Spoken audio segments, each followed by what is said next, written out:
இப்போ விஜயகாந்த் அவர்களுடைய அரசியல் எடுத்துப்போமே, அவர் பத்திரிகையாளர்களை சந்திச்சு பேசினாரு. அதே நேரம் பத்திரிகையாளர்கள் தேவையில்லாம கேள்விகளை கேட்டு குழப்புறாங்க அப்படிங்கிறதையும் பதிவு பண்ணி, என்ன பண்றீங்க அப்படிங்கிறதையும் பதிவு பண்ணியிருக்காரு. ஸோ பத்திரிகையாளர்களை பேசாததுனாலேயே விஜய் அவர்களுடைய அரசியலை விமர்சனத்திற்கு எந்த அளவுக்கு உள்ளாக்க முடியும் அப்படின்னு நினைக்கிறீங்க? இப்ப அவர் ஜெயிச்சு எலெக்ஷன்ல ஜெயிச்சு அடுத்து அந்த ஆட்சி மாற்றம் அப்படிங்கிறதுக்கு வித்துடுவாருன்னு நினைக்கிறீங்களா? எப்படி? இல்லைங்க, அது முடியாது. ஆட்சி மாற்றம் கொண்டு வர முடியாது. ஆனால் அவர் அவருக்கு இருக்கிற இப்போது எல்லாருமே இந்த ஏடிஎம்கேல சில பேர் போய் சேர்றாங்க, எல்லாம் பண்ணுறாங்க. ஓட்டை அவர் பிரிக்கலாம் ஒழிய ஆட்சி மாற்றம் கொண்டு வர முடியாது. அவர் ஒரு கூட்டணி கட்சியோட தான் அவர் போனால் தான் அவருக்கு நல்லது.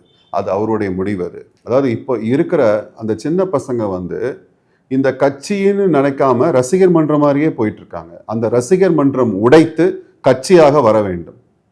தலைவருடைய கொள்கை என்ன, அந்த கட்சியை நம்ம மேம்படுத்த வேண்டும், ஒழுக்கமாக நடக்க வேண்டும்னு அதில் அவங்க வரணும். முதல் இது நிறைய விஷயங்கள் விஜய் அவர்கள் ஆனால் என்னை பொறுத்த வரைக்கும் ஒரு கட்சி தலைவர் ஒரு ப்ரெஸ் மீட் கண்டிப்பாக வைக்கணும். பத்திரிகையாளர் கேட்குற கேள்விக்கு அவர் தைரியமாக பதில் சொல்ல வேண்டும். Apart from press meet, Vijay அவர்களுடைய அரசியல் வருகையை நீங்கள் ஆதரிக்கீங்களா இல்லை எப்படி பார்க்குறீங்க? தமிழ்நாடை பொறுத்த வரைக்கும் யார் வேணாலும் அரசியலுக்கு வரலாம், அதில் எந்த தவறும் கிடையாது. விஜயை நான் முழுக்க ஆதரிக்கிறேன். ஆனால் அவருடைய அரசியல் களம் வேற மாதிரி அவர் கொண்டு வரணும். அவர் சில விஷயங்களில் கொண்டு வரணும். அவர் சந்திக்க இருக்கக்கூடிய முதல் தேர்தலில் கூட்டணி இருந்தாதான் அவரால் ஒரு மாற்றத்தை நிகழ்த்த முடியும் அப்படின்னு சொல்றீங்களா? கண்டிப்பாக, உறுதியாக. அவர் மட்டும் தனியாக செயல்பட்ட முடியாது.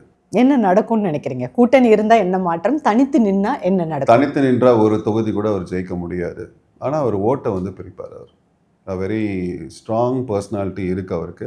ஆனால் அதை கொண்டு போகக்கூடிய தருணம் அவர் நிறைய ஒர்க் அவுட் பண்ணணும். அரசியல்ன்றது ஒரு சாதாரண விஷயம் கிடையாது. நீங்கள் சொன்னீங்க, இப்போ கூட அப்பா கூட முதல் தேர்தல் சந்திக்கும் போது கூட அவர் தோல்வி தான் இருக்கார். இவர் ஒரு மிகப்பெரிய பர்சனாலிட்டி இருக்குது அவருக்கு, விஜய் அவர்களுக்கு. ஆனால் அவர் பேசக்கூடிய தருணங்கள் எல்லாமே ஒரு எழுதி வச்ச ஸ்கிரிப்ட் மாதிரியே இருக்குது. அவர் அந்த மக்களோடு மக்களாக, மக்களுக்காக இன்னும் ஒரு குரல் கொடுக்கணும். திமுக ஒரு தீய சக்தின்னு மட்டும் அவர் சொல்லக்கூடாது, அது மட்டும் சொல்லக்கூடாது.